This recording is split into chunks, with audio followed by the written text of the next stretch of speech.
Thank you.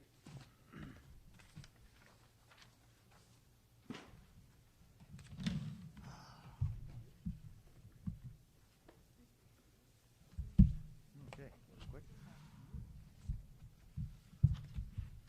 All right, yeah, we're back.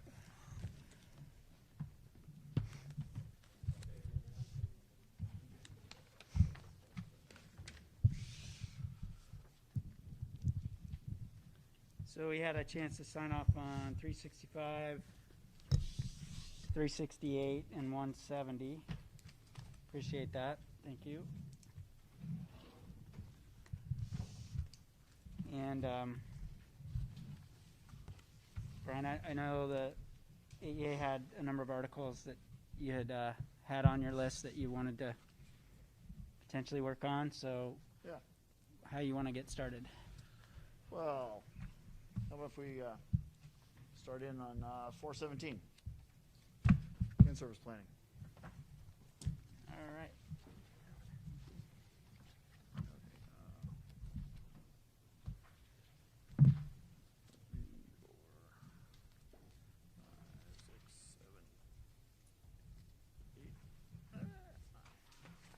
Thanks.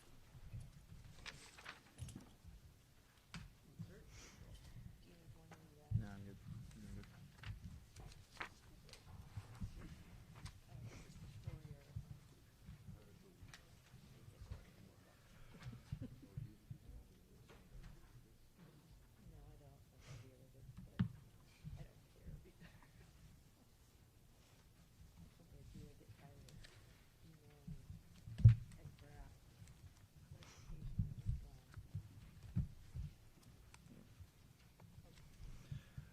Okay, so 417, I think everyone will recall that earlier in this process, we split what was the existing 417, used to be in-service planning and calendar. We created a new section 418, which dealt with the calendar stuff. That's been tentatively agreed to. So that part's done. So when you look at the 417 that is in front of you, it's the bulk of it is crossed out, but the everything from calendar on down is all been dealt with in 418. So what we have to really to look at and try to sort out tonight is parts A, B, and C. It should be noted, I guess, that the district has also opened Article 417. They haven't spoken to it yet, but they've also opened 417. We are in agreement on A and C already. A and C are booked for both parties. So our B has a little bit of new language in it, and AEA's proposal clarifies in the contract two different things. The current and past practice of member-driven grading, assessment, and planning on the last day of each quarter, and the current and past practice of determining grade submission deadlines for each quarter. That's all this is trying to do, is to bring in some new language to clarify current practice. And our language proposal, all of paragraph B would read, the last day at the end of the first, second, and third quarter shall be student release days for the purpose of, and there's a strike through of assessment, planning, and evaluation. And the new language says grading, assessment, and planning by by members. Grades for students will be due at the end of Monday following the gap day. Fourth quarter grades will be due before the member is released for summer break. So it's, I don't think there's anything, I don't assume that there's anything new or surprising here to anyone. This is the way we've been doing the grading, assessment, and planning day for a fair while now, and as far as I can remember, this is the way grades have been due for a very long time. So that is the association's Article 417 for the district. Okay, thank you. I think I would just like to get some insight from the ASD bargaining team as to the position that this is essentially reducing to contract. What's been the practice? And I'll start since it's right here with elementary and Dan. Okay, yeah. I would say that I disagree that with the assertion that that is necessarily consistent past practice, nor is it the only way it could or should be handled. In particular, when grades are due, as often as not, has been the discretion of the building supervisor. I still believe that that is the most appropriate time for that, and it is the best use of that time.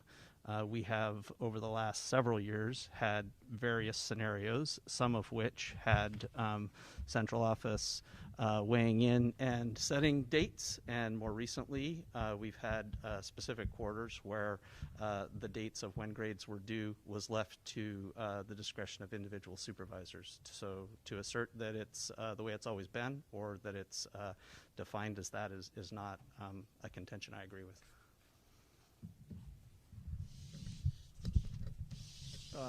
It's fair to say that you do agree that the current practice for the member-driven grading, assessment, and planning on the last day, though, that's been current practice for a fair while. I'm sorry. Can you restate that for me one more time? So of the two things that we're clarifying, one is that the gap day, the grading, assessment, and planning day, has been the structure for the last day of the quarter for quite some time. That is what it's been used for, I believe, since about contract 2006. That's ballpark, but okay. Yes, that's correct. Thank you. And then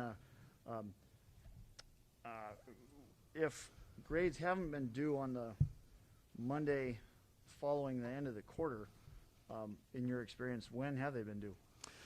So depending on who sat in the chair of Chief Academic Officer, that has at times been required to be, as you're asserting, the Monday when they return, depending on whether or not that the individual in that seat weighed in.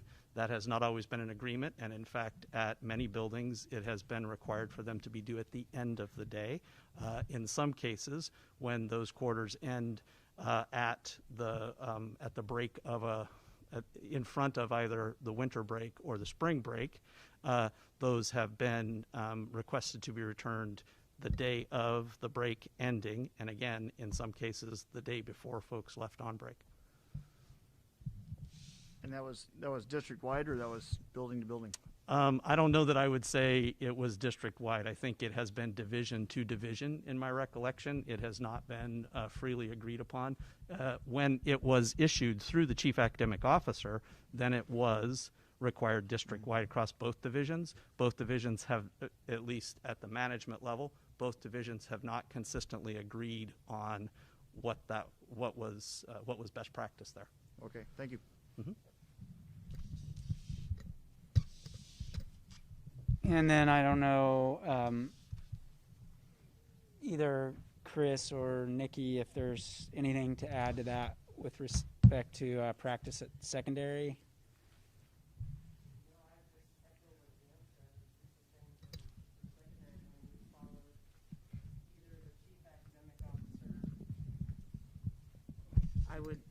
I would echo what Dan said. We've either followed what the Chief Academic Officer has put out for the district, or it's been either a division decision, and sometimes it's been a principal site-based decision.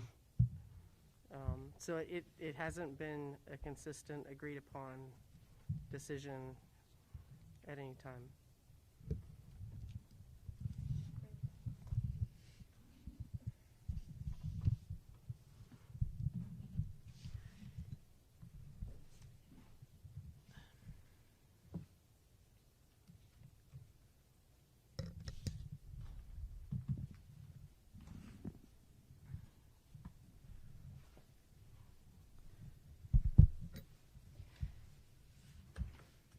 So I wanted to clarify something. I have emails from Mike Graham, and he clearly said when the grades were due, which was the Monday following. And he said if people could get them done on Friday, fine. If they couldn't, they were due the following Monday, and to let their administrator know. And on numerous occasions, I forwarded those emails to principals so that we could ensure that people had enough time to get their grades done. So Mike's been gone a year or two now.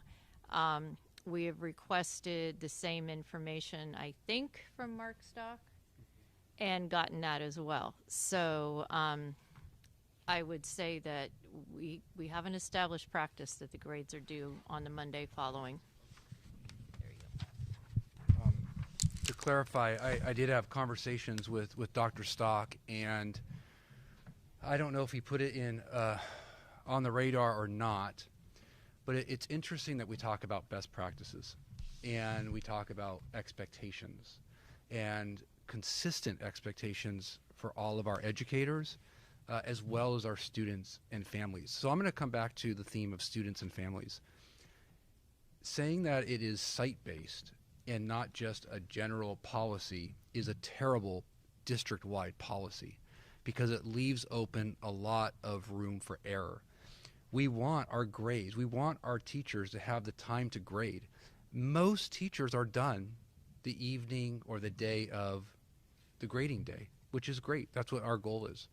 But so many need to continue grading through the weekend or over the break. If your student, if one of you have a student, you don't want that secondary teacher to have to rush through grading and make some assumptions. You want them to do their due diligence and grade appropriately. And that might be the same for an elementary. I don't know.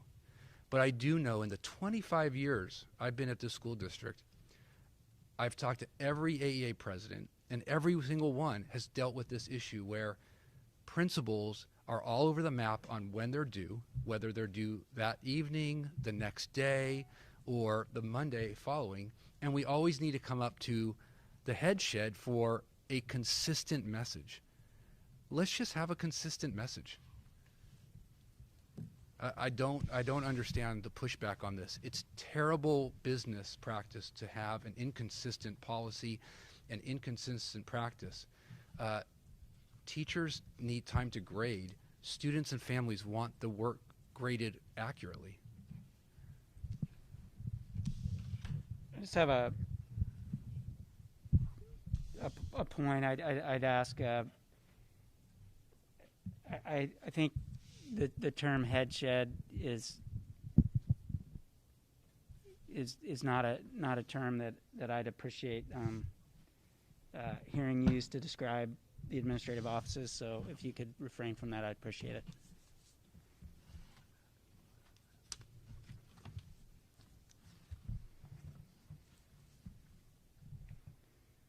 I mean, I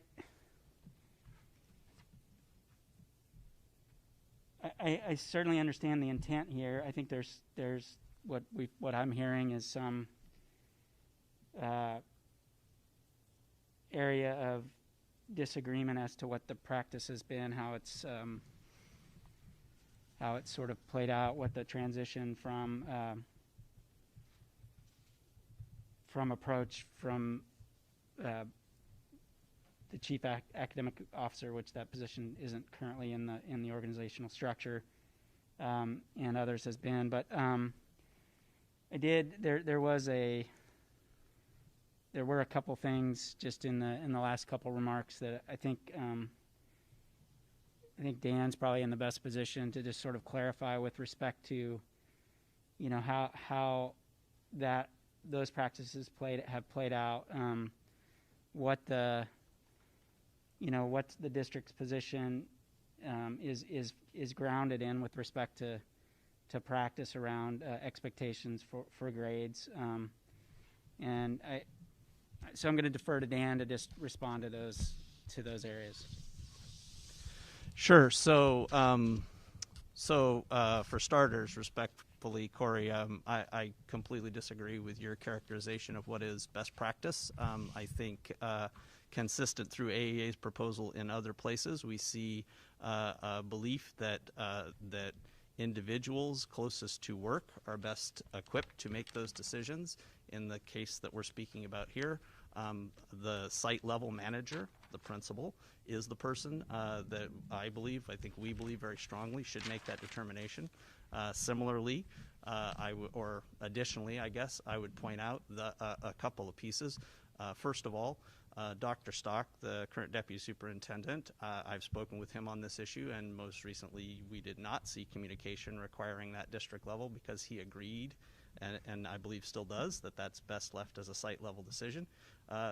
Similar to that, I would point to I also have written communication from Mr. Graham when he was in that office that there were scenarios where he also believed site level decision making was the best scenario for that decision. I continue to feel that that is most appropriate from the elementary lane for sure. I know several secondary colleagues who feel similar. At the site, the supervisor is able to determine what the various pressures and needs for that reporting are, including any involvement they may have with regarding to adding comments or other information to reporting for students. That is a critical component at the elementary level, and I believe in some cases at the secondary level as well. Pushing that time back robs that administrator of the opportunity to not do it in an elementary school classroom 25 or 30, but maybe be attempting to do it for 400 or 500 students. That time is critical there. The numbers would even be greater at secondary in that scenario. Additionally, AEA fought very hard for grading days. I believe it's appropriate that those days be used for that purpose, and that the product and use of those days would be grades due at the end of that day.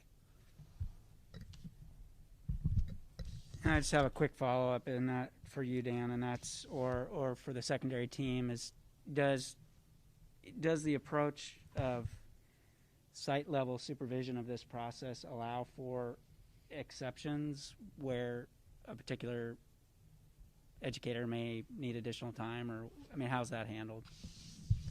Of course, that is the point. Would be that at the site, a supervisor has the ability to weigh all of the information, including specific circumstances that might be playing out for a classroom or a teacher or a grade level team of teachers, and make a determination to say those are not going to be turned in at this time. It's fine with me if they're turned in at a later point. They also are able to determine if from the administrative level, again, there's additional information that needs to be added to that process. If that's not necessary, many of our site level administrators, as I know you all are aware, are more than willing to say, it's fine, I'll have them turned in on the Monday, as Brian referenced. However, there are scenarios where that's not in the best interest of students or families. And in that case, we have an obligation to report that in a way that collects all of that information.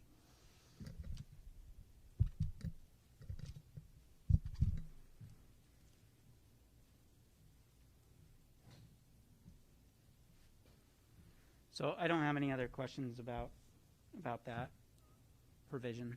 Okay.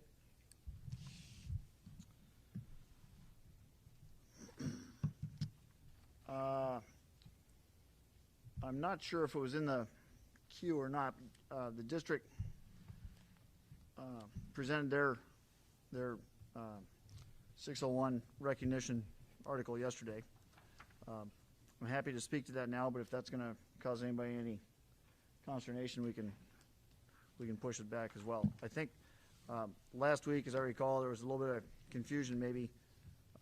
It's been kind of the previous practice in negotiations that if both sides have opened an article, then once one side addresses it, usually you try to have the other side address it relatively soon after that. But if 601 was left off of our list, there's no hard feelings if we... I don't have objection if you'd like to move to that one.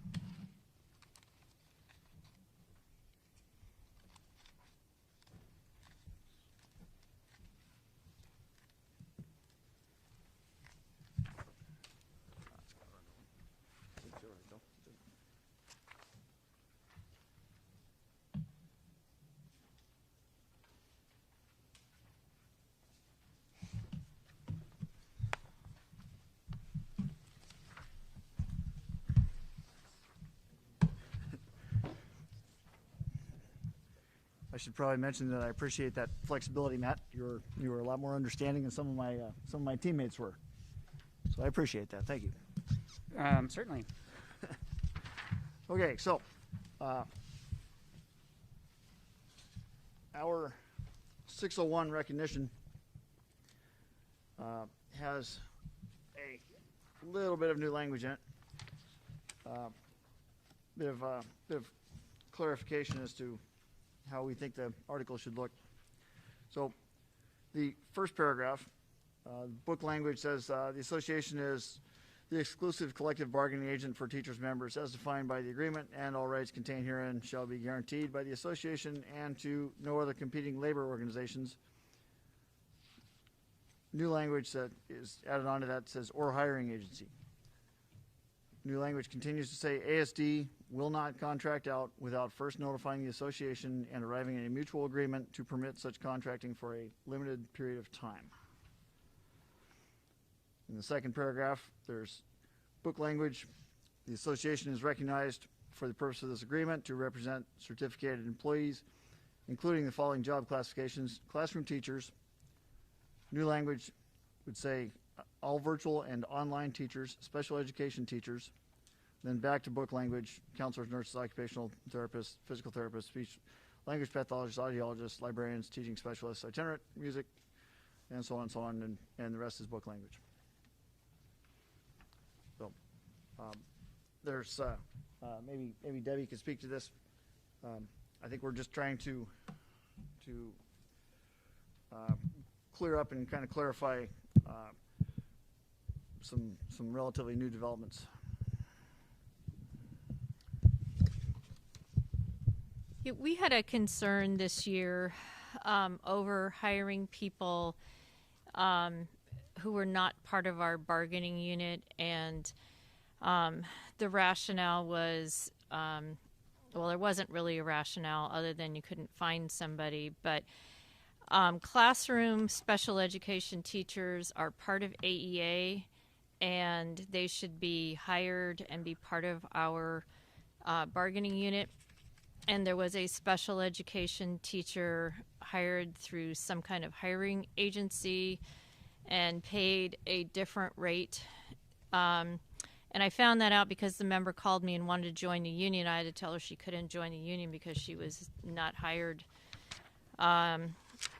through ASD. She belonged to an agency, and that's just not appropriate. And then we had other issues with some of the people doing online and virtual things being hired through some company rather than being offered to our bargaining unit. And previously, the only time we had people hired that we knew anything about through some kind of contract was speech language pathologists. And when two things occurred, the extra 6%, which was bargained, I think, in 2010, along with the health insurance that they got, that seemed to end that problem. And then now we're back to contracting out, and that information is not being shared with AEA. And so this recognition clause says that these people are in our bargaining unit, and they should be hired in the appropriate way to be in our bargaining unit.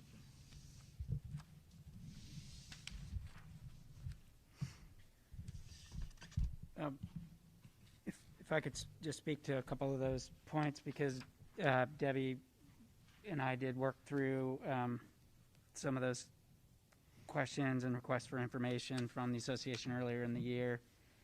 My recollection of the special education teacher that you mentioned was that that position had been open for 2 years, I believe. As I recall, when I looked at that, it was the only position I was able to identify in a special education teaching position that fell in that category. Obviously a difficult position to fill. That in my view, and looking at that at the time, and I don't think anything has changed from then to now. that what really was a position that was particularly difficult to fill, that had been open for an extended period of time, and there was just a sense that there needed to be some action taken. I did share that information with you at the time. I will acknowledge that it appeared that the association was not aware of that until you asked, and I shared that information, so I do acknowledge that. On the virtual ASD virtual positions, similarly engaged in a process of responding to the association's request for information about sort of where we were and that the district was in that process with respect to instructors who weren't district employees. There again were few, I don't have the exact number of situations where the instructors were part of the contractual package, I guess, of the company providing, the vendor providing that virtual course. But there was assurance to me, which I shared with you, I believe, Debbie, that all efforts were first made to ensure that opportunity was provided to AEA members to fill those courses, and only when that wasn't possible, there was no interested or qualified candidate, was that course instructor from the vendor used. I don't have the exact numbers on that. I believe it was a handful of occasions, particularly in the some of the foreign language areas, as I recall. And then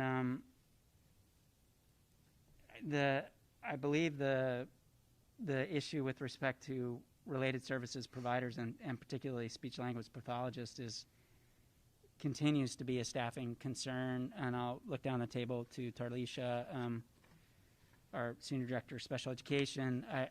My recollection is I believe when I last looked earlier this week, it was something like 22 openings currently for those positions. So it's an unfortunate circumstance that, and while I appreciate the reference back to the 6% adjustment, and I didn't have the year, so 2010 sounds about right, that has not seemed to have resolved the problem, particularly with regard to some of those related service providers' specialties, and the one that seems most persistent is the speech language pathologist in terms of the number of openings and the sort of ongoing challenges to fill those. There were, as we provided to the association at the time, identified a number of contracts with the employment placement agency for positions in those related services areas, and those again were after efforts were made to fill those from within association membership, and those were not sufficient to cover the needs of services required by students. So those as I think I touched on yesterday when we spoke to the district's proposal around this article, continue to be particularly challenging to fill.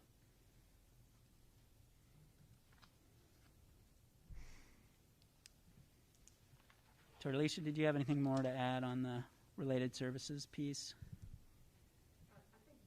Okay.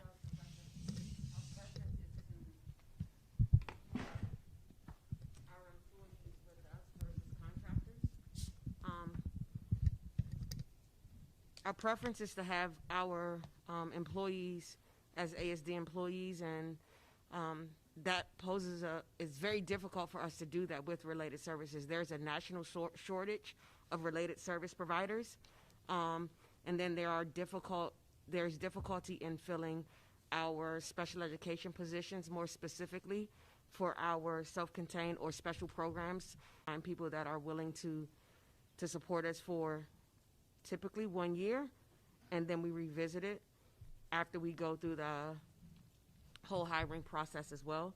So that is our goal, but it's a very difficult hiring component that exists, not just within ASD, but nationwide.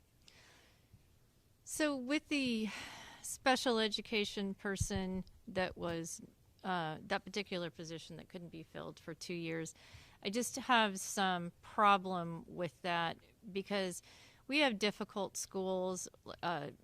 Whaley is a difficult school to teach. Our SBVS schools are, difficult places. But those positions filled.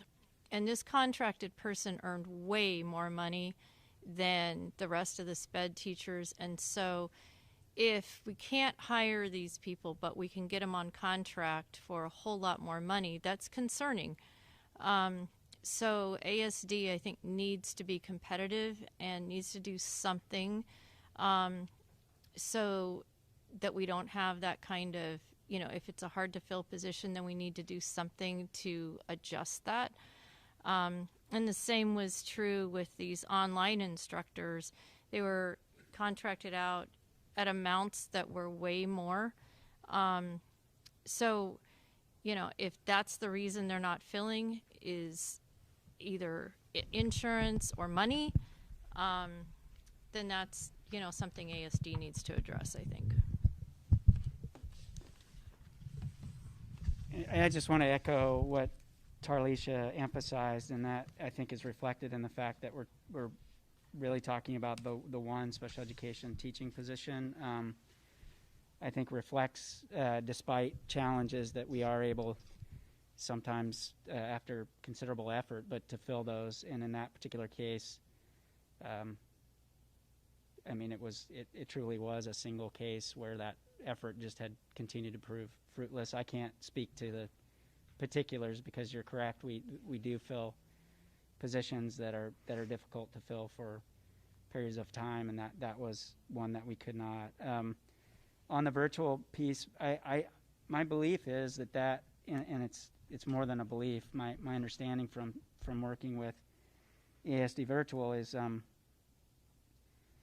while there was certainly some, and I'll acknowledge a learning curve in sorting out how those all those requirements with a new program, coming online fairly quickly, there was some learning curve from the perspective of staffing in that area, but I believe after first quarter and certainly by the end of second quarter, the only positions, my understanding, that weren't filled by AEA instructors were truly those that, after a competitive process where folks could demonstrate interest, there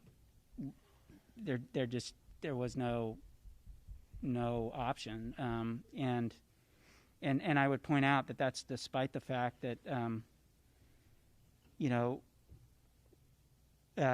I guess in viewing the arrangement through the vendor providing these services and the fact that often that instructor is packaged as a component of the course that's being provided, there's an effort by the district to nevertheless look to fill that instruction position with an AEA, Anchorage School District employee educator, because that's our preference in that area, just as it is, as Tarlisha described, for special education. So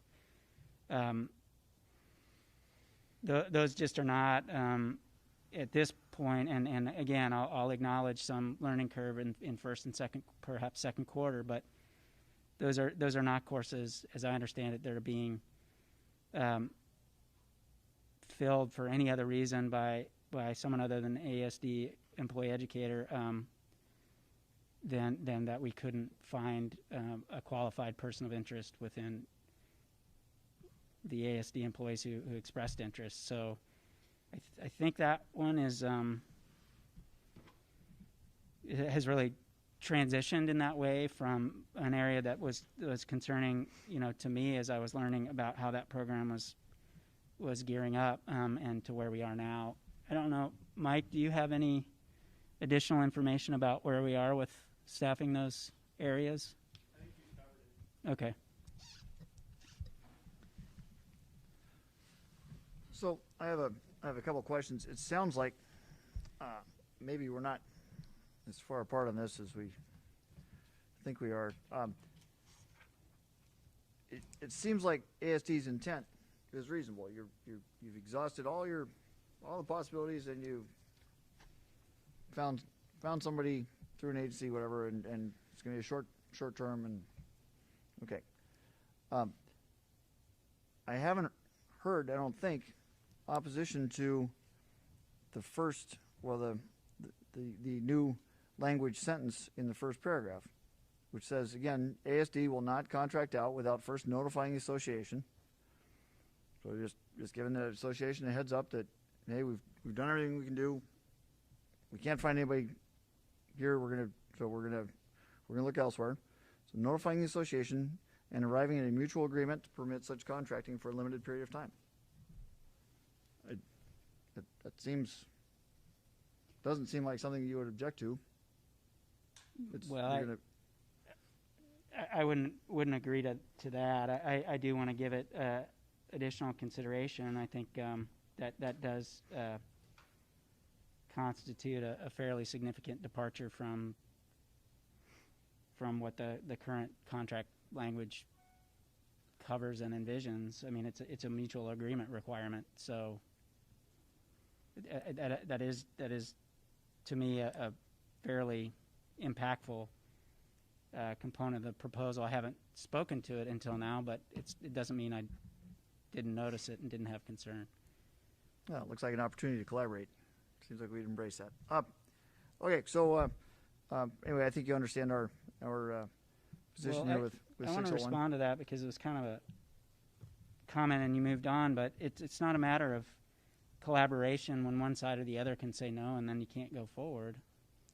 That's what, I mean, requiring mutual agreement means the district, in the case we just were talking about, when we have student needs that we need to cover through staffing arrangements, that the association could veto that approach is how this language reads. Well, I think the association would probably encourage you to look maybe in some different directions, but I certainly can't fathom any situation where the association would say, no, we don't want you to hire someone to work with these kids. And certainly we want the kids to get the best they can. Okay, well, we certainly share that goal, right? So if that's the intent, we could play with language to see if we could arrive at something more mutually please do that. acceptable. Give it some consideration and see what you can come up with there. Thank you. Right. We have another couple articles. We can keep going, or we can stop at some point, whatever. What did you have Whatever you feel next? Like. 116. It's the definition of FTE. Why don't we work, get that one distributed and work through initially. It might then provide a good opportunity for a caucus so that we could come back with additional questions on that one. It would be my expectation. Sure.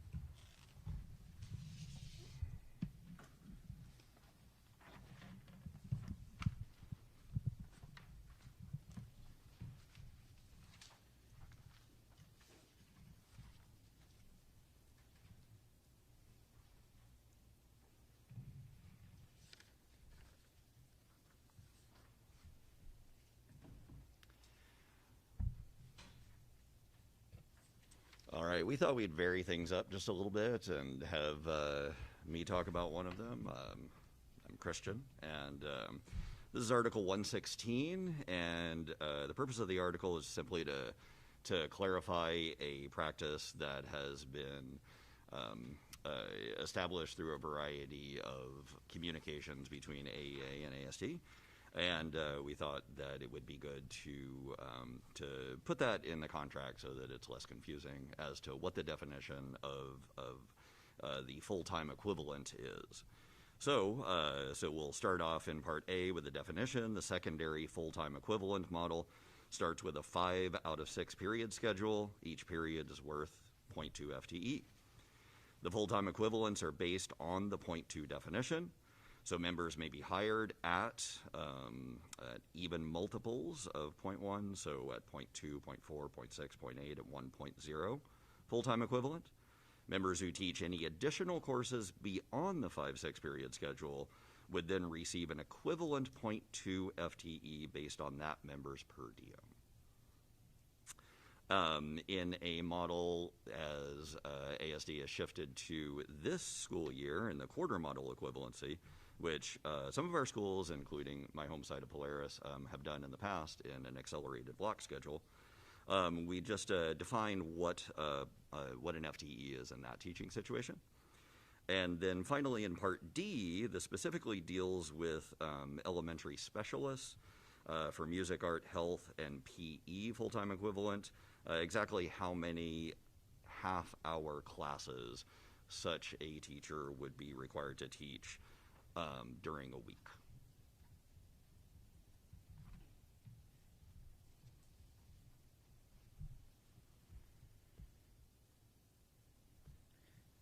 Okay, thank you. I think I'll get started because I had a couple questions right off the top. But then, as I said, maybe in a few minutes we could take a caucus to fully discuss this. Thank you initially for clarifying. I did have a question about. My assumption was Part D was intended to deal with the elementary specialist issue, so I appreciate that clarification. One question I had is there's reference in A to a 5-6 period schedule at secondary, and I wondered what the plan within this, or what the intent within this would be at the middle school level with a different structure to their school day. Well, currently the middle school schedule is, I believe, 5 out of 7 in a standard middle school, and so Okay. this still fits with that. Each class is a 0.2, so I'm not sure how this would vary from that. Okay. And rather than get into it now, I mean, what I think would be probably most beneficial is for us to talk in caucus about, how that 5-7 with, the collaboration model kind of would work within this. The other, I guess, question I would wonder about, and I can speak with the ASD team to kind of gather their recollection of things, but maybe you could help us guide us in our caucus, is you referenced the effort being to gather into contract. I didn't take a note of your exact language, but essentially to clarify practice in various communications. And I just wonder what those have been, what they've taken the form of, and what could help us understand what you're referencing. So one of the articles, specifically D, was clarified in a memo from 2007 that outlines exactly this table right here. I have a copy of that memo if you'd like it. Okay. Great.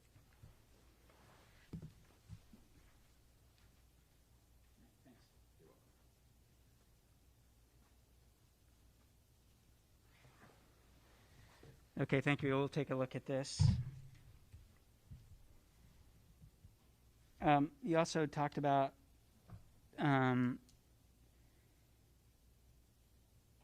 that the effort would be in part to help avoid confusion as to what some of the, maybe the term, I'm not sure exactly, but the terms or et cetera might mean. And I just wonder what confusion is currently occurring. I didn't realize there was any. Anybody at our table want to speak to that?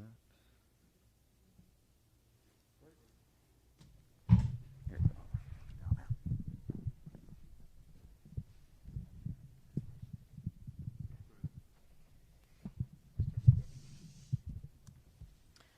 So I think confusion arose this year when we decided to go, or the district decided to go to a quarter model and then try to assign appropriate FTE. So previously to this, Todd has sent out memos every year saying that point 2 was one class that you taught, point 4 was 2 classes, point 6 was 3 classes, and so forth, and that was for the year, or if you did 2 semester classes. And this year we had issues where people were teaching more than 3 classes for the entire year, cramming, an entire year into, or a semester into a quarter, and so they were teaching more classes than their FTE allotted. So this is why we wanted to clarify what these FTE meant, and there needed to be a significant difference between point 6 and point 8. And point 8, we've outlined what it should look like so that these people are teaching the same amount of courses per year that they would be if it was a semester course. Does that make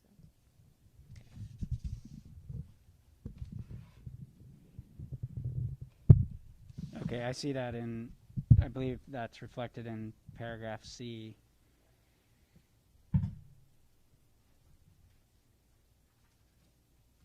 Okay. I think that's all I have for now. If the association's team agrees, we could take maybe a caucus till 6 o'clock. Would that work? 6 o'clock sounds great. Come back and pick this up again? Yep. Okay. Thank you.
Yeah.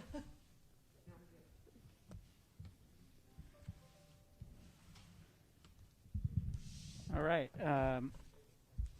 We're back after caucus. Appreciate the opportunity to break and give some consideration to 116 and 601. We won't have a counter to either, but with respect to 601, appreciate the explanation. I think we're kind of I think both sides acknowledging maybe what part of the underlying issue is with respect to staffing challenges in certain areas, but coming at it a little bit different way. Began reducing testing back in 2006. To name a few, there's Ohio and Arizona, Wyoming, California. They recognize that over-testing doesn't bring valid and reliable results, so we want to try to be a part of that. My intent for Part B was looking at, again, making sure that the homeroom teacher is the one making determinations about where to put kids and what interventions need to be put in place, how often that monitoring does, because they do know the students better than teachers outside of it. In Part C, again, nobody knows everything. It's great to pull in your resources. Lots of people have different strengths, and it's wonderful to be able to collaborate with those. And the intent in Part D was also making sure that we really do look at the whole child and not just something that popped up in a standardized assessment, especially because technology skews those results. Our kids aren't taught on technology on a daily basis. We use paper and pencil, we use kinesthetic learning, and when you are trying to assess their knowledge on a tool that they don't use on a regular basis, those results are skewed. So that was pretty much our thought process and our intents behind 415.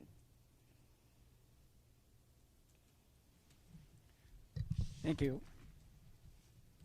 I guess my first question is just for clarification around what, with regard to intent, would be within scope of standardized assessments. Mm-hmm. Are you wondering what assessments? What would be covered? I mean, we have, there may be mandated assessments from the state or other agencies. Correct. But does this go beyond that? Yeah. So the mandated assessments that we have to give are peaks, and that is about and those are administered 3rd through 6th grade. And for 3rd, 4th, and 6th grade, that runs about 10 hours a year to do that. The 5th graders got to inherit the science peaks this year, so you can add in about another hour and a half on that, and that is the state mandated. We are required to administer the iReady math and reading assessments 3 times a year, which is about 12 hours a year.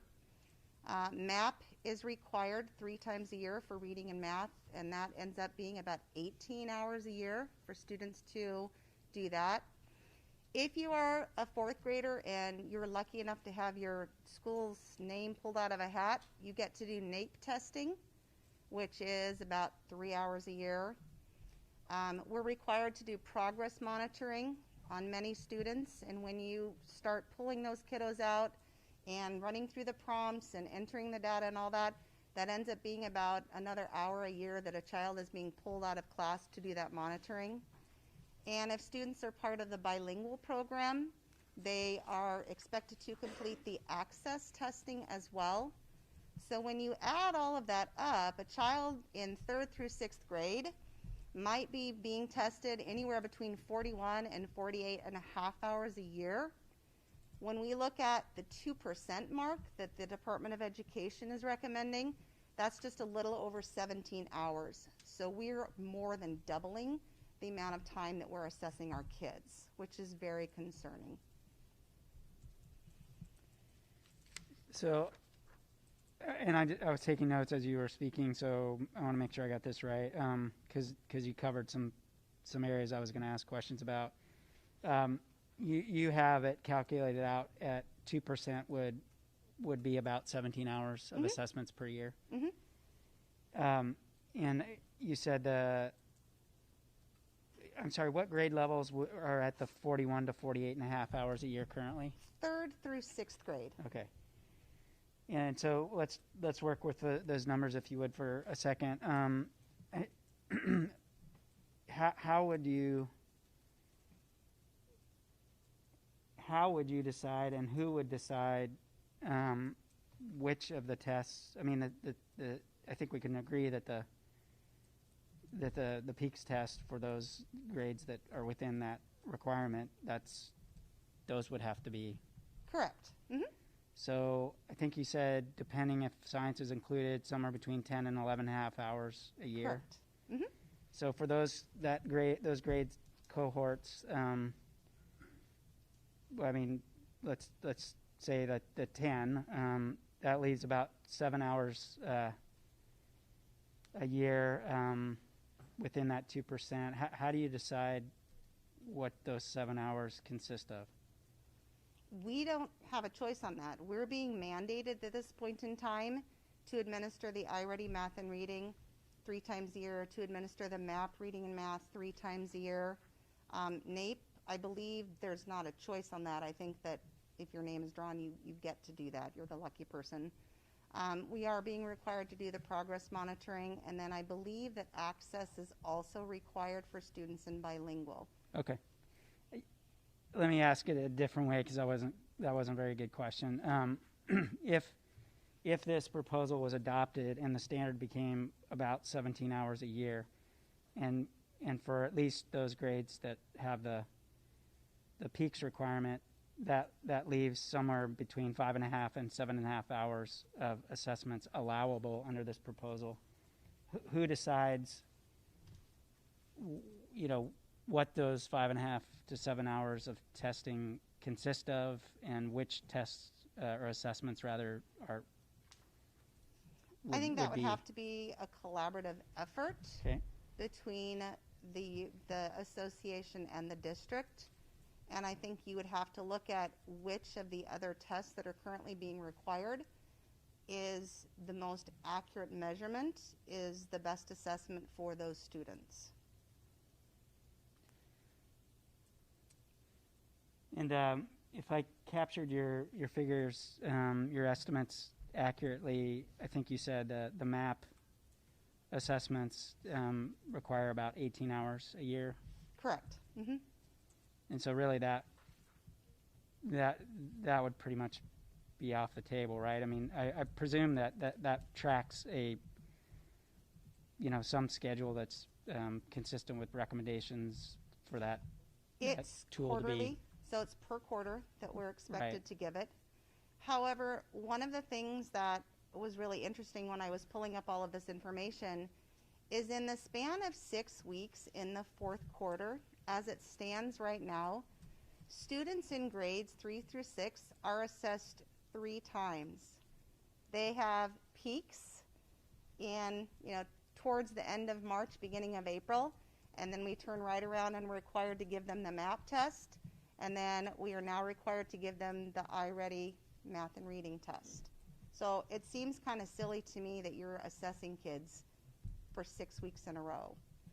So I think part of what you could look at, if this were adopted, is not necessarily doing away with all of the tests, but reducing the frequency with which they are given.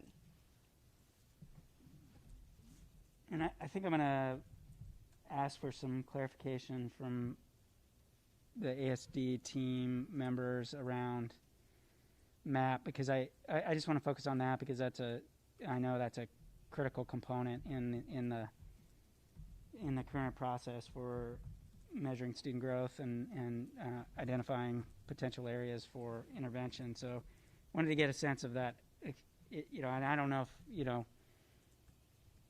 I'll start with Dan, but if the 18 hours is an agreed upon figure or not, but just wanted to get a sense of what that program of MAP consists of, and to what extent reducing it in the ways that would need to occur if this were adopted would have impact on that.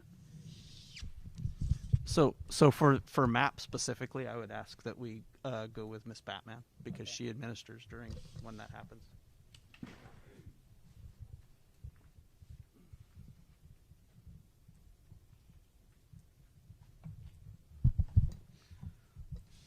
So the question, I'm sorry, this is Helena Batman.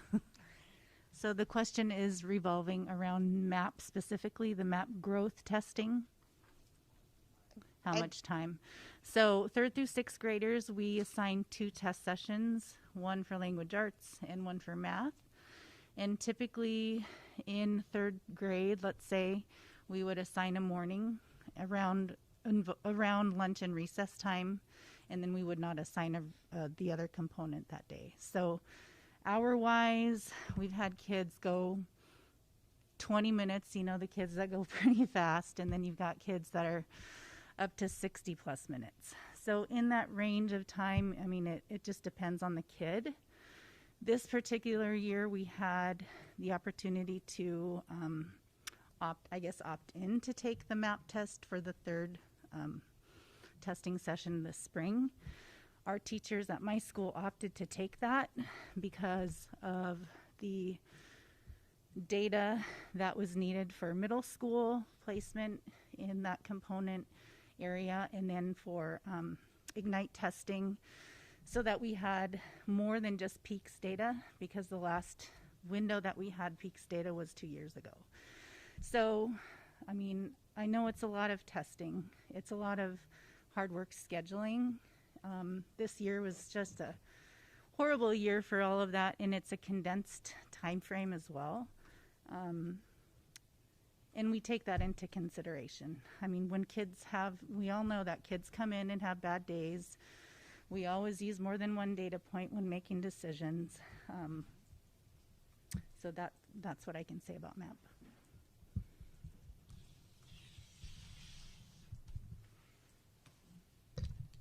I think rather than go back to my seat, I just want to ask a follow-up. If you could talk about I guess how MAP works with respect to whether it's important to measure at specific times or at some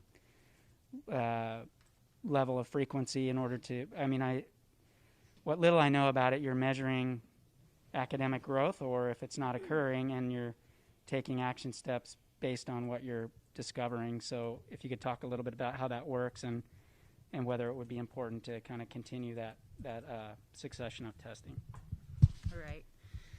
So MAP does measure growth, and we have national percentiles that we look at and district percentiles that we look at. And the last time that we did MAP growth testing was last winter of 2020.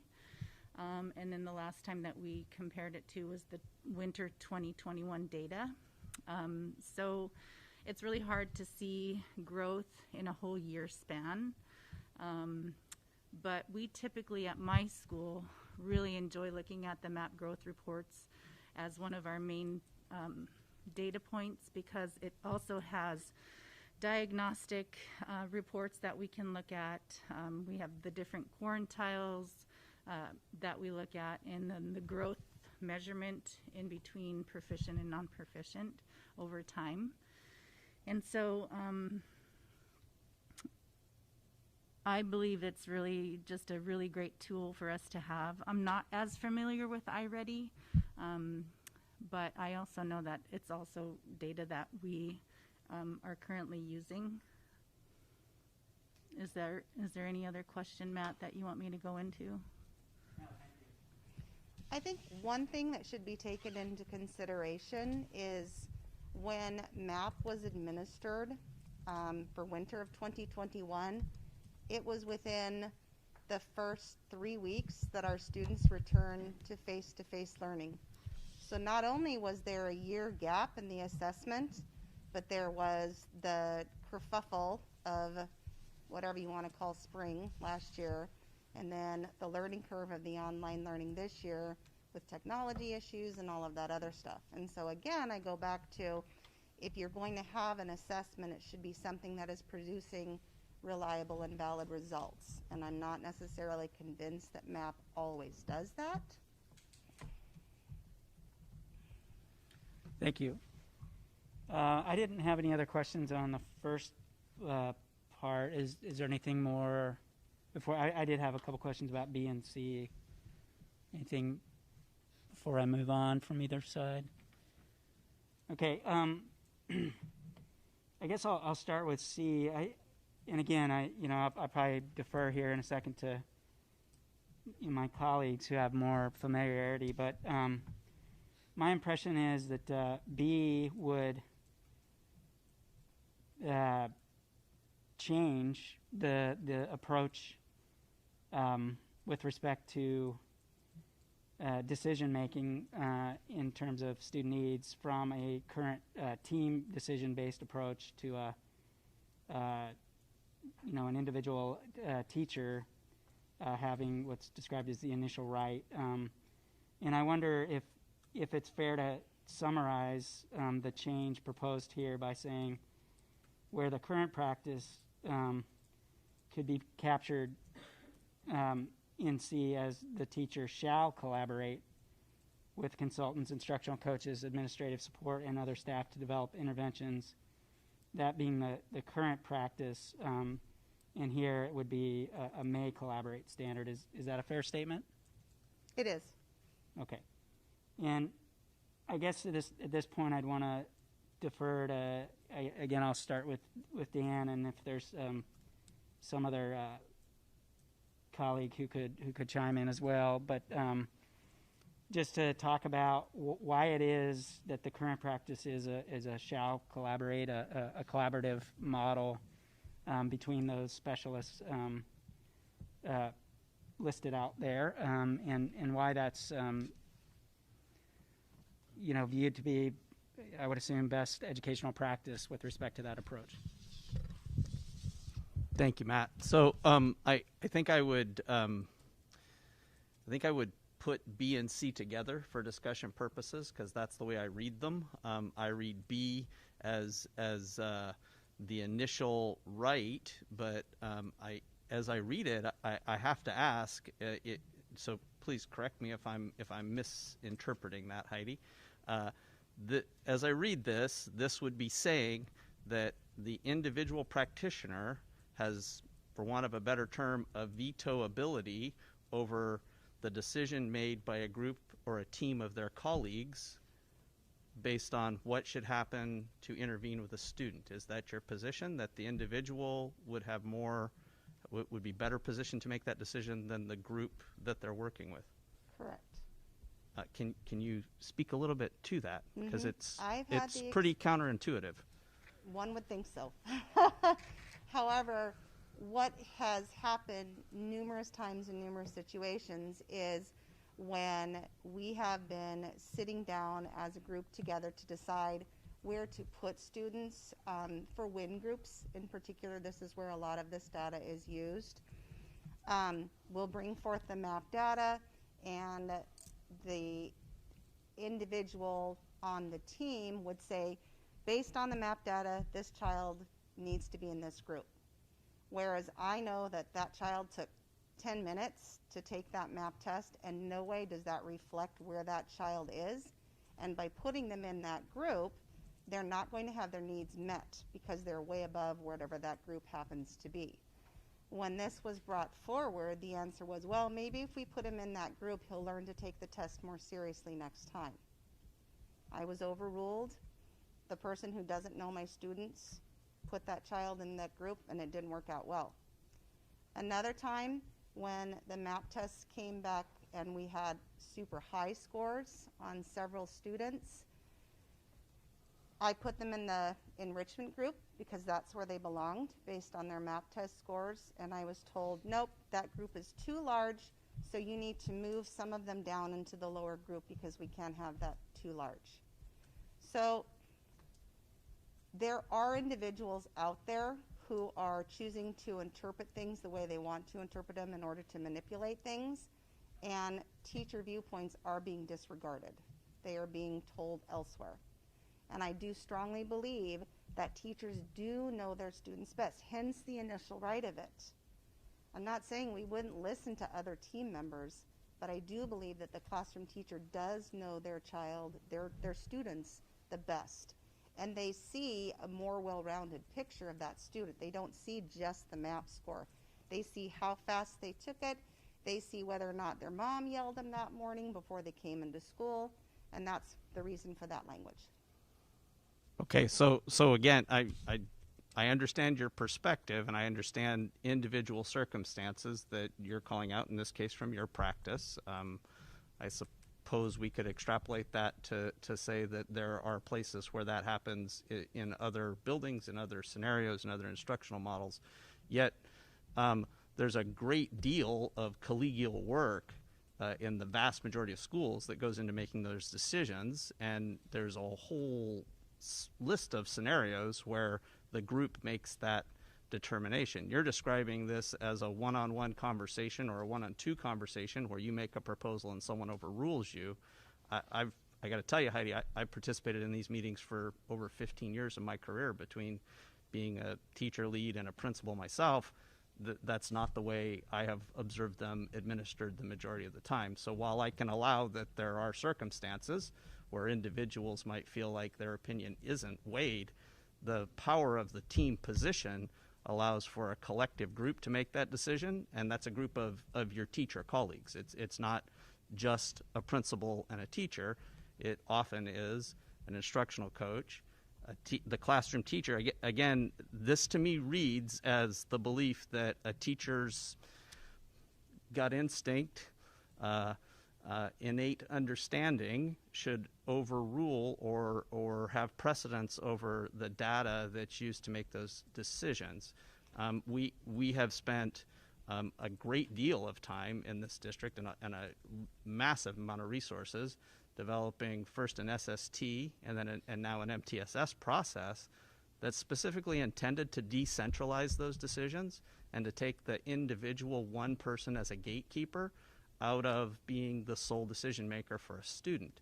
Not only is that not best practice, I would argue it's really not even probably the safest approach for the teacher, because if you're the only person making that decision, you're the only one responsible for the results of it. What this language proposes is taking away the power of a group of professionals making a decision about what's right for the student and investing that solely in a person because they happen to be the one who's assigned as the classroom teacher, which in many cases means they know more about that student, but not in every case, nor does it suggest that they would be unable to procure information from other professionals. Okay, well, the first thing I'd like to call attention to is saying that a decision is being made based on a gut instinct is insulting. My decisions are not based on gut instincts. My decisions are based on the classwork that I see, the homework that I see, and what I observe. That's not a gut instinct. That's data. That's progress monitoring in and of itself. And to say that this language was written based on the fact that we want to do this based on a gut instinct you misinterpreted that or misunderstood it. And this is the initial right. I'm not saying we don't listen to anybody else. I am saying that what we say, and as we work in these, needs to be taken into consideration and weighed more heavily. So if you would feel more comfortable rewriting that language and providing language to address that, then that would be very welcome. Thank you. I don't have any other questions. I think I understand the rest of the language in the proposal. Does anyone on the ASD team who hasn't spoken to this have questions, comments? Okay. So unless there's more by way of presentation, I appreciate the information.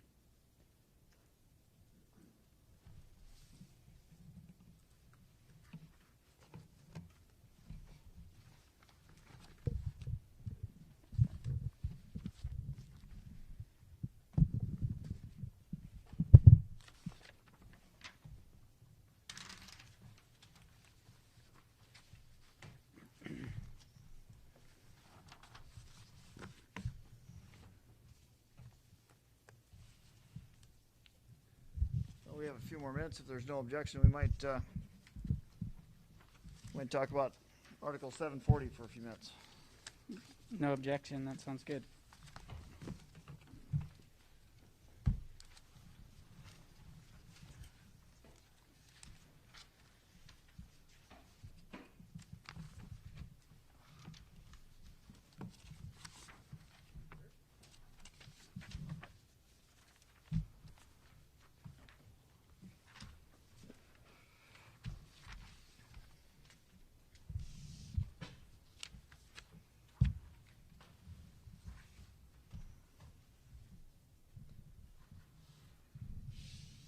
Okay, Article 740, Association Representation.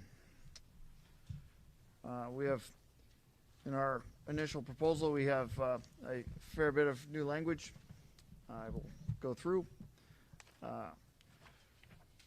It begins with new language saying a request for grants and new programs shall be reviewed by a committee composed equally of representatives of the association and the district. In the second paragraph, we've added a new sentence that says the association president shall be informed immediately and in all cases prior to convening upon the formation of such committees. The book language continues. The association president shall appoint, and there's new language that says all member representatives on district committees. More new language says the district or committee chair shall include the selected AEA representatives in all committee communication and work. The third, fourth, and fifth, and sixth paragraphs are all new language. The third paragraph reads, elementary school site-based committees shall be formed to hire a new school principal and shall include a minimum of 4 AEA members, 1 primary classroom teacher, 1 intermediate classroom teacher, 1 specialist, and 1 special education teacher. Secondary school site-based committees shall be formed to hire a new school principal and shall include all department chairs or their designees. Hiring committees formed to hire ASD leadership positions that have direct oversight and or provide job opportunities to AEA certificated staff will include 3 AEA designated committee members selected by the AEA president. And the last new language in this article says no committee actions or determinations will be considered final without following these processes. Failure to comply with any of the above procedures will nullify the committee's actions. So there you go. That's it addresses a variety of issues that have come up. We think this is probably good language in terms of helping work through, creating some committees and working through processes and providing clarification in the contract as to how those will be dealt with.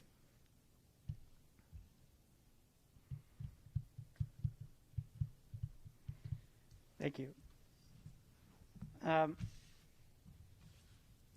guess just a general question in terms of intent. When I look at this and I think about Article 450 committee process, I wonder what the association's intent is with respect to how this article and Article 450, which we began the negotiation by TAing, how those two work together or not.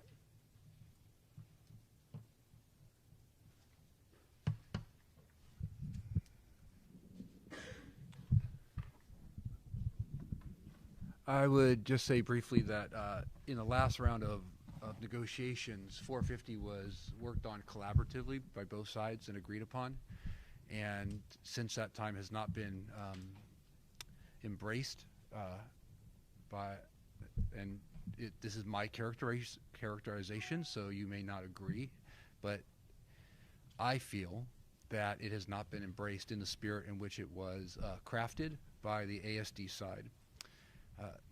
Collaborate, there's many things happening around the country, and I want ASD to be part of that. And one of those is a really strong collaboration model between educators and administration. So I can speak to the paragraphs in terms of collaborating in the hiring process, because right now it's been my understanding through discussions with ASD leadership and with individual sites, members at individual sites, that participation on hiring committees is extremely limited when looking at principals, supervisors, and different of different departments. So how the two might work together, if we were to also work together in crafting some language, hopefully would bring the 450 model, potentially more in line with the intent and the spirit in which it was crafted. I don't know that we're trying to take management rights away. We're just trying to have a voice in that process, and would like to bring the school district, I guess, more in line with a movement around the country in which administration and educators are working closer together in the decision making. Thank you. One other just example I wanted to add is that after 450, we spent a lot of time working on committees with the reading program. And the thought process behind that was once we had that worked out and that model in place, that would work for other times when new programs came about. And right in the middle of all of that effort, we found out that there was a new math curriculum being adopted, and we weren't notified, and the selection of the people for the committee were all picked by ASD people, which violated not only our new language, but 740. So we don't know every committee that's being formed out there. And so part of it is, or every program change until our members start telling us or having issues about it. So the association needs to be notified up front of those program changes and then allowed to participate in the committee. I would just conclude my remarks with, collaboration is a big part of a lot of the language that we've added to this round of negotiations, where the ASD side has deleted the word collaboration, we have added. And so it's our members are asking for more participation, more avenues for feedback. And I guess in the end, I would argue that will help student achievement. I mean, why we're not collaborating more is still a mystery to me. So this is all in the spirit of increasing student achievement and adding the voices of those who are working with students directly.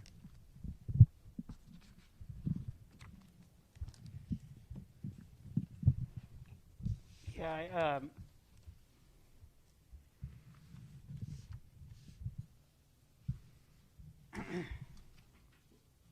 I find it a bit ironic that we were just looking at an article where the collaborative model for working toward improving student outcomes is being through a proposal essentially would be set aside.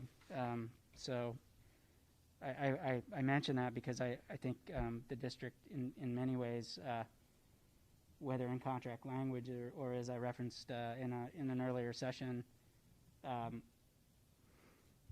collaborates with across the board with not just educators but with other support personnel, administrators, and so forth, and specialists for that purpose, and that is the district's mission to support the district's mission of educating all students for success in life. I mean, that's the guiding principle, and it is a collaborative model, as we just talked through. I do think I'm not sure. I think it's important, particularly that the word collaborate appears or doesn't appear and how many times in the contract, because I don't think that defines what the practice is. But since it's come up again, I did do an analysis when challenged about striking the word collaborate or some variation of it 10 times from the contract through the district's proposal. I could only count 9. There was one in a LOA at the end, but maybe that was the 10th. My analysis was first to let's have a definition, right? Collaborate is to work jointly on an activity, especially to produce or create something. the very nature of collective bargaining is a collaboration. So I applaud both sides for its efforts in this collaboration. Doesn't mean either side gets everything it believes is in its best interest, or in the district's case, in students' best interest, but that's the nature of this collaborative effort. As I said, I see that in the district's proposal, the word was struck 9 times of a total of 17 times in which it appears in the current contract. But it should be noted that 3 of those times, when it was struck, it's because an entire article was largely struck or adjusted for reasons we've either already talked about or we'll talk about later, meaning it's an effort to adjust an approach to a particular subject within the collective bargaining agreement. It has nothing to do with any statement about wanting to collaborate less frequently or in a different way with the association or any other employee group. On another occasion, the term was struck twice in the same article, meaning that article was adjusted through the proposal, and it resulted in the term being struck twice. And in another, in 2 other occasions, it was struck once within a particular article and left in within that same article. The term still appears in Articles 413, 417, and 18, which we've already dealt with, 450, which we signed off on to begin this collaborative effort of negotiations, 452, educational planning, 463 and 4, which we've already worked on.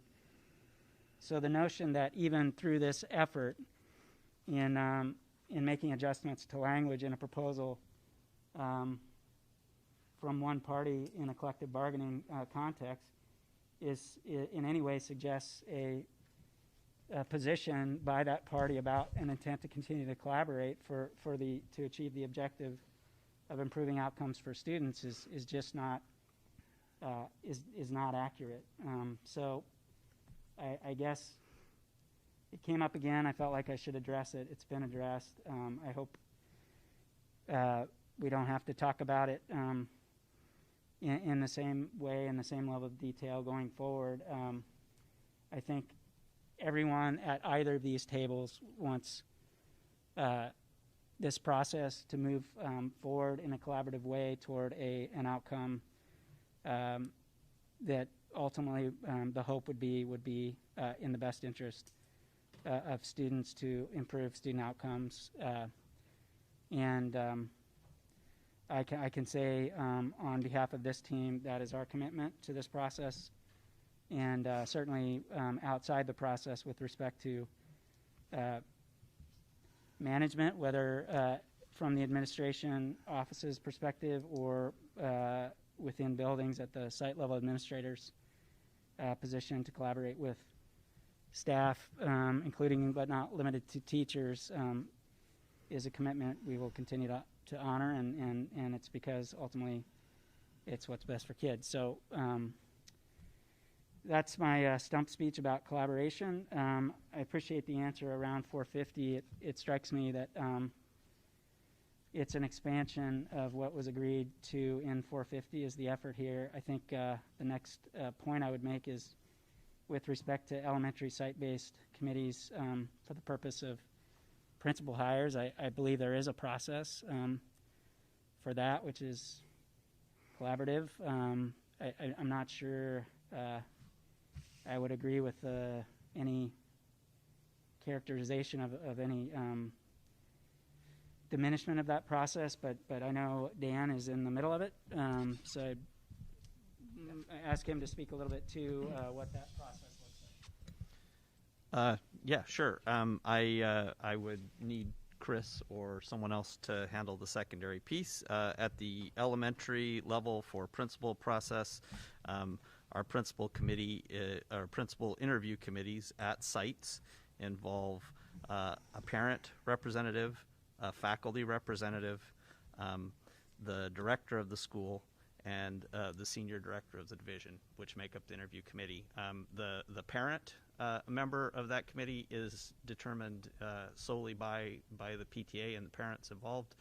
Communication goes out to the parent community, and they use whichever process they want. Often through the PTA, if there's not one there, the school sometimes facilitates that for them in the few cases where PTAs aren't quite able to handle it. Staffs at elementary sites are specifically given purview of making the sole determination. We step completely out of our involvement of selecting who that individual is. That presentation is given to every elementary school by the director who represents that elementary school. They can be in a staff meeting. They introduce the process.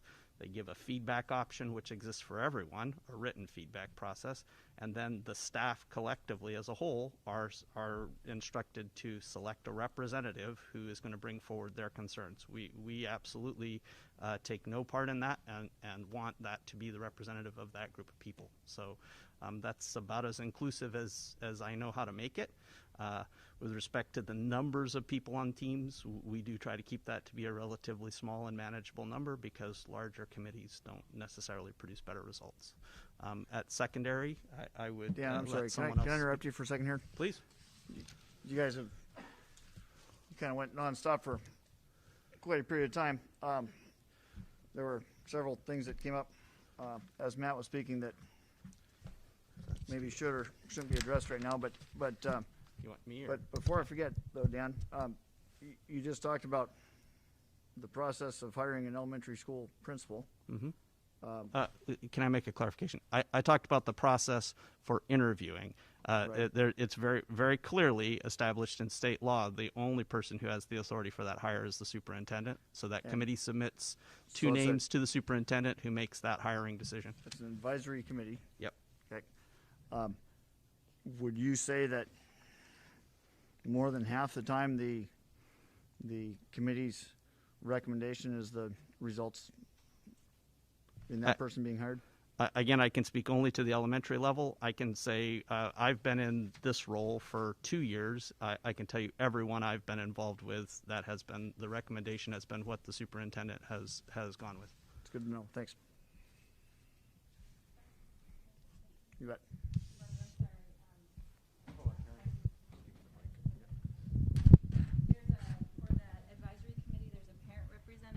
Faculty representative, and then I'm not clear on who's there. Sorry.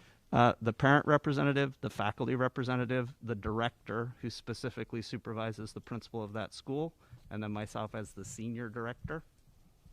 Thank you. Mm-hmm.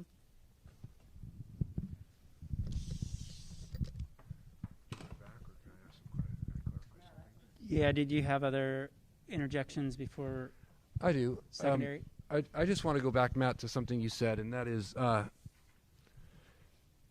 characterization of 415 as not collaborative, because I don't think that's what we're proposing.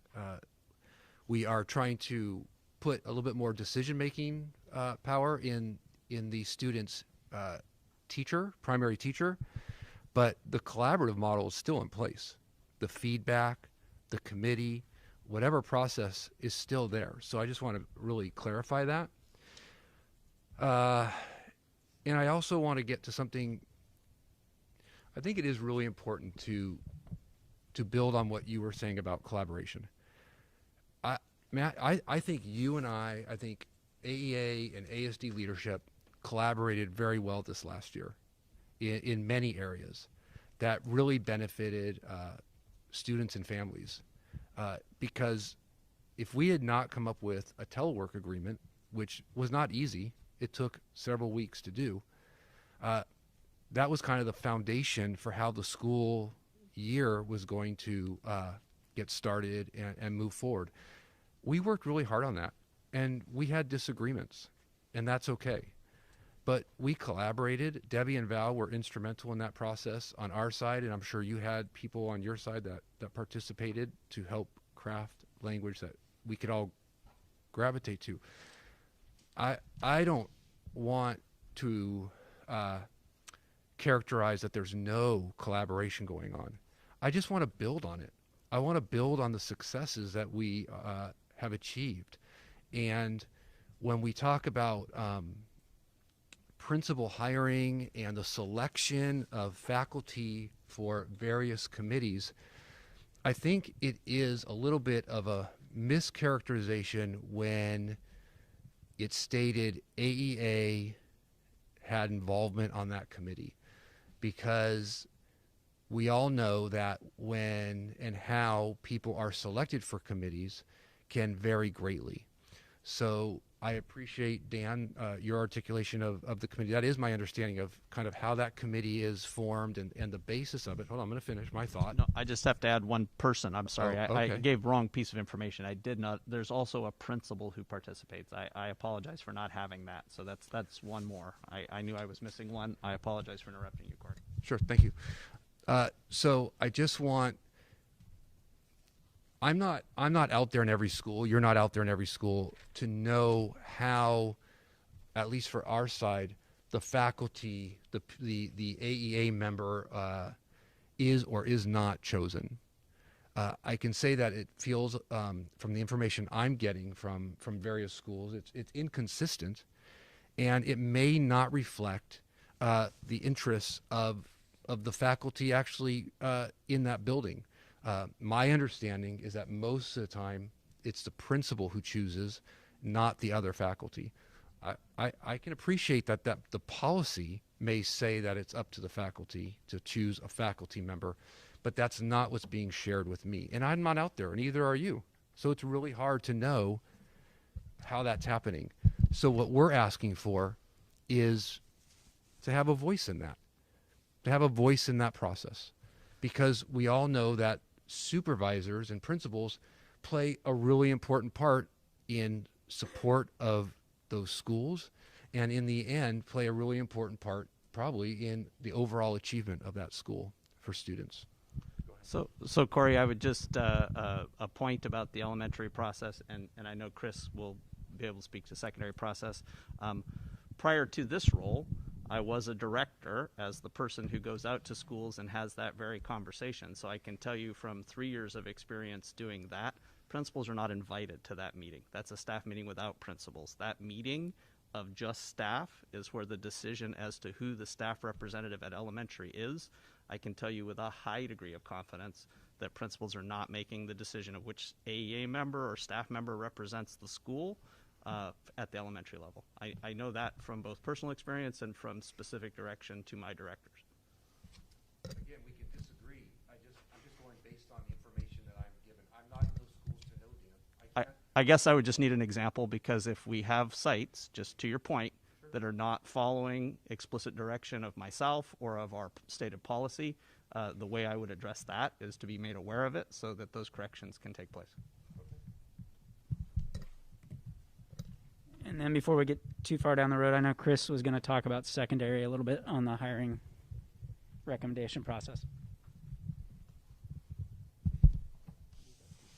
So we recently went through two secondary principal hirings, one at one of our Big 8 at Service, and the other one was just completed late last week at Stellar.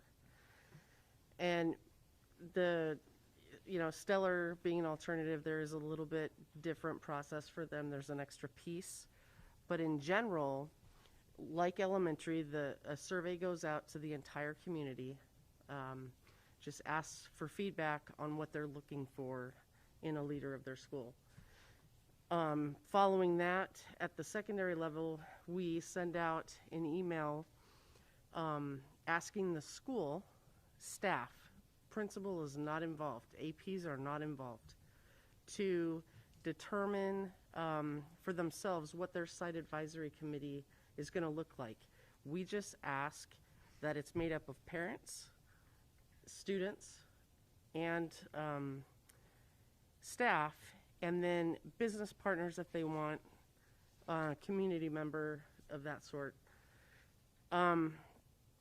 Following that, we set up a time to go out, and basically Marty and I described it the same way. We go into we set up in a room, and we just start the conversation by asking people to kind of throw out things they're looking for, things that are important to their school community, and we just type. We just type it all up. And again, there's no administrators in the room at that time. It's It's a site advisory committee that is really reflective of the people that the administrators serve, okay, and the teachers serve. We're really focused on our families, and we try to get as much information as we can from students as well, because of course, whereas in elementary, there's a little difference in developmental level there, we like the student feedback at the secondary level. Following that, we asked the committee to determine which two of the site advisory are going to come forward to serve with us on an interview committee, which, as Dan mentioned, is the director of the school, the senior director for the division, and a principal from another sitting principal from the division. From there, the top two from the interviews go forward to Dr. Bishop for her final decision. I don't know how we get any more collaborative than that without really impeding and drawing out the process. Oh, and I mentioned Stellar. The other piece that we sometimes do with alternative schools is we added a webinar, because they're used to meeting with the candidates and having a chance to ask questions. In this time of COVID, sorry, I keep losing my mask. They, we asked them the students from the site advisory, to survey their population, the staff, and the parents to survey theirs, and each provide 2 questions from each subgroup that they wanted asked of the candidates that were on the webinar. So we had the webinar. We interviewed initially 4 candidates. We pared it down to 3 going into the webinar. And following the webinar, we sent out a second survey so that all the Stellar community could provide feedback on their top 2 candidates. And ultimately, those were the 2 that went before Dr. Bishop.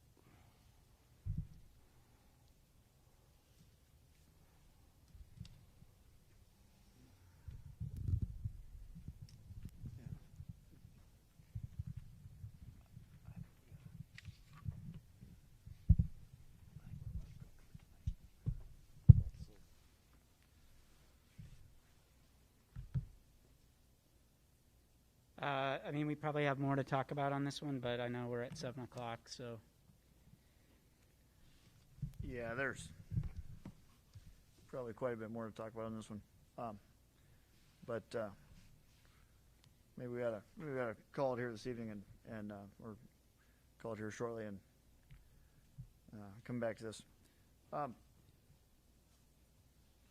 Again, on Thursday, your plan is you would like to show us the revised 205, and there's a presentation of some sort. Correct. Okay, on 205 health insurance, and then can you give us a ballpark? I mean, it's the presentation portion of it. Are we looking at a half an hour or? I anticipate there may be questions, so I've estimated 45 minutes total. The district side is going to be holding quite a few articles that have been opened at this point.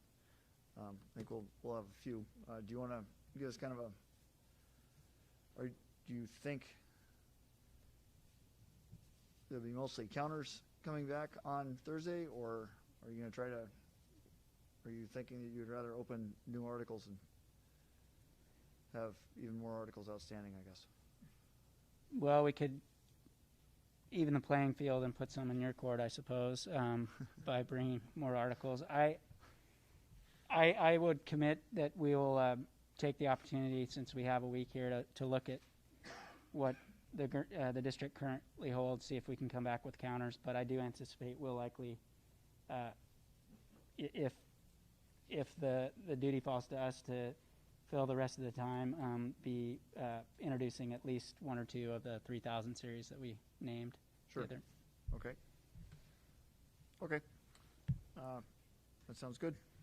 And I did want to take the opportunity, because I know it's Teacher Appreciation Week.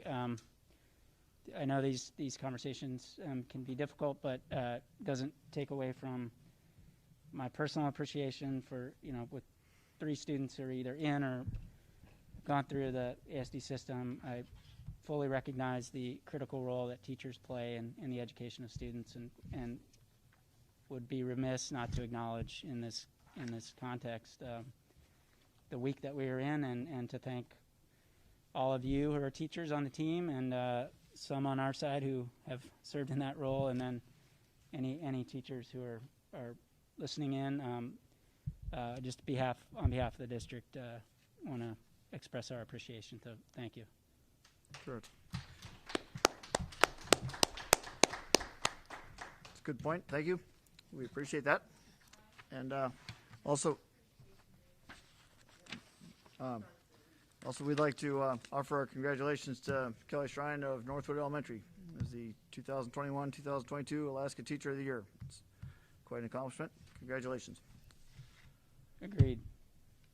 So,